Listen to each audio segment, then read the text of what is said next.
All righty, 877-3DP Show, email address dp@danpatrick.com, Twitter handle at DP Show. We'll get to your best and worst of the weekend coming up. Let's settle on the poll question. Which one do you want to go with first hour, Seton, before we bring in Ross Tucker? Yeah, we're actually going to put up two of them. We're going to put up staff dinners, and we're going to put up which team got most better this weekend. All right, our next guest, you know him from his great football calls on CBS and Westwood One. He played in the NFL, says he could have gotten into Princeton on his grades alone. Nobody's buying that. His head is bigger than some compact cars. You know him. You love him. Here's Ross Tucker. Ross. Yes, sir. Ross. Bring it down. What's going on, man? All righty. No. Closer to me.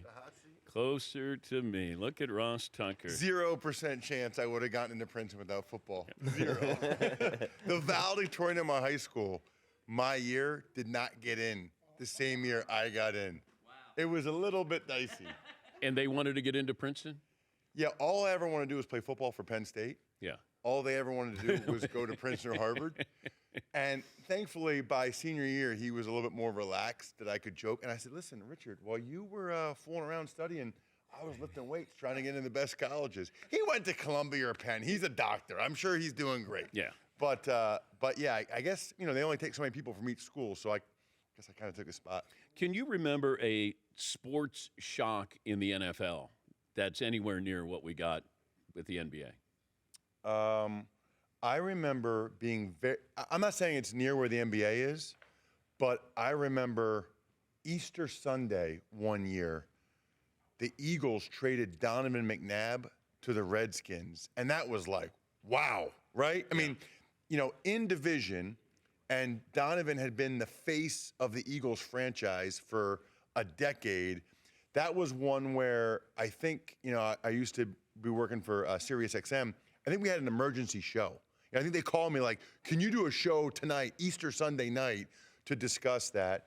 I thought it was pretty crazy when the Patriots traded Bledsoe to the Bills, although you kind of knew that was coming. Not to this extent. Not like, I'll say this. I don't know that much about the NBA or that many guys about the NBA. In the NBA, if you're not sure what's happening, when in doubt, the guy probably wanted out.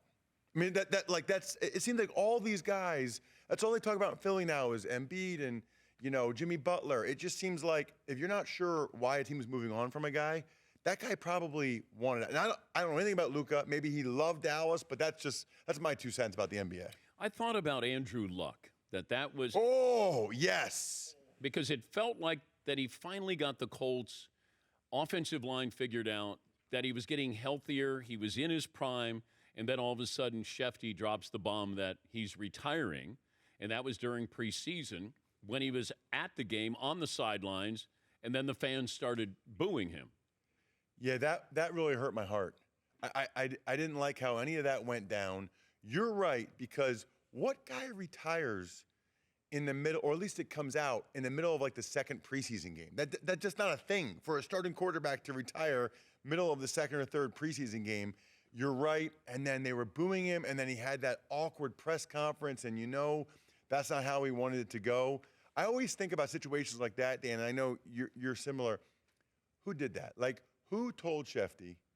And Shefty, Shefty did his job, but somebody, my guess in the Colts organization, was not happy, and they put it out there and kind of put Andrew in a bad spot. Yeah, Shefty tried to do a NFL comp on Luka Doncic and Anthony Davis, and I think he said Joe Burrow for Lamar Jackson. Right. And that's not good. That's what I've heard. It's not even close. It would be where you have somebody who is 25 and then a quarterback who's 32. A quarterback who's 25 and awesome, and then if you said Joe Burrow, Dak Prescott, that to me would be the comp. Dak Prescott, injured a lot, has had some success, hasn't won anything. Joe Burrow is 25 and still in his prime. So I would say that would be the modern-day NFL comp for me. So, and again, I don't follow the NBA that closely, Dan, but everybody's saying, how could the Mavs do this? How could the Mavs do this? Whoever's running their organization, they're not that dumb, right? Like, there's got to be some reasoning, some logic. Maybe we'll find out. Maybe we won't. I saw where he's eligible for the Supermax in a year or two. Maybe he told him, I don't want to be there. Like, I'm not going to sign this with you. If you want to get anything in return from me, you better trade me now. There's got to be more to it that for whatever various reasons, agents and all that stuff, they don't want to put it out there.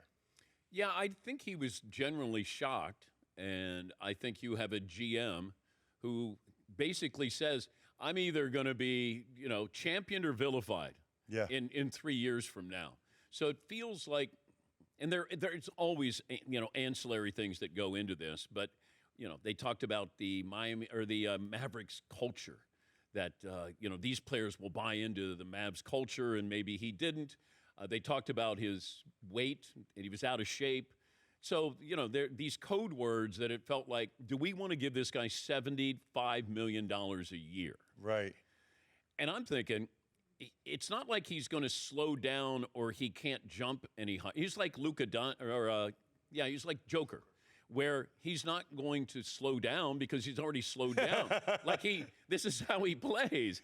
He's going to play old man basketball the rest of his career.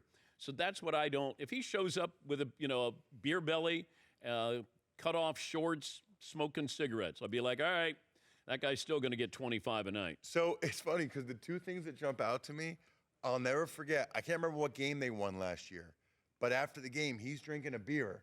Yeah. And Michael Finley comes over and takes it out of his hand. I thought, I don't know about that. Like, he's the best player, and it's one thing to say, hey, man, probably not a good idea to have that beer. Another thing to, like, take it out of his hand. I'd be like, dude, who are you? I just won the game for us. We're going to the NBA Finals. Give me my beer. That's how I would have been. Give me my beer. The other thing is, there's certain guys, I played basketball through high school, loved it. I get the guys that are fast, can jump high, all those things. I'm amazed by, like, Brunson or Luka. Dan, they're slow. They can't jump. And yet I watch them, I'm like, how is he doing this? Because it is hard to get your shot off if you're not coming off a screen, off a dribble.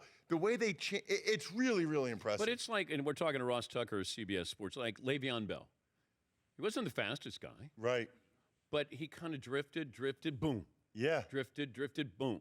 And I guess there's comparisons in all walks of life. Let me go back to the trade where Luka may thank the Mavs at some point for restarting his career or getting to realize, get in shape. You can be one of the greatest players of all time. I go back to when Chris Carter was going through his drug problems and Buddy Ryan traded him. Yeah. And Chris later in his career said, he saved my career because he woke me up. I don't know if it's to that degree with Luka that he does. It's not drugs, but it's his taking care of himself. And Buddy traded Chris and didn't want to, but had to because he thought it was best for Chris's career. But also, maybe this is just who Luka is, and maybe he can keep going like this. I mean, isn't Ovechkin about to break Gretzky's record? Yeah. Ovechkin, I know some guys that know he's been running hard for a while. Maybe not as much as he used to, Yeah. but Ovechkin, like the fact that guy is going to break Gretzky's record, he's not only burns it at both ends, but he's like a hitter. You know what I mean? Like, he's not like just your finesse, goal scorer. Like, Ovechkin, that's incredible to me that he's still playing and about to break that record. I can't believe I'm talking basketball Look at you. and hockey on this. Look at you. Tim Legler here. If the Eagles win the Super Bowl, how will history look at that trade that the Eagles made, getting Saquon Barkley? Ooh, they will call it one of the best free agent signings of all time. Yeah, they'll call it one of the best free agent signings of all time, and it'll just make it look even uglier for the Giants. I mean, we talked about a little bit about McNabb and Bledsoe in division. Not only was Saquon in division, we have it on tape. The owner saying to the GM, boy, I'd have a tough time sleeping. He's our best player. He's by far our most popular player. And the owner kept that guy. The owner said, I wouldn't. Can you imagine losing a guy that might be the difference maker, might be Offensive Player of the Year? Dan, I think they offered him 10.5, 11, but they weren't going to go to 12.5 or whatever. If you think about that, the Giants are probably worth $8 billion, right? Over $1.5 million, they let their best and most popular player go to the other team in their division. Don't you think in like just just ticket sales and just jerseys. Don't you think Saquon almost makes up for that $1.5 million a year? Like that stuff like that is the stuff I really, really don't understand. I just hope that it revitalized the running back position because I kept waiting, knew it would happen. I didn't know it would happen like this, but you got Derrick Henry. I mean, you got teams that really, James Cook, they focus on the run. Josh Jacobs, Joe Mixon. Yeah. There's a bunch of guys that got signed, older veteran guys. Yeah. Here's what's crazy, because I wrote about this during the season. You know, like Michael Pittman for the Colts? He's a good player, right? Nice receiver. He makes $24 million a year. He makes double Saquon. He makes 3 times what Derrick Henry makes. So kudos to Howie Roseman and Eric DeCosta and the GMs of the Ravens and the Eagles for saying, wait a minute, this is not right. Like a good game for Michael Pittman is like 6 catches for 88 yards. We're going to give Saquon Barkley the ball one way or the other 20 times a game.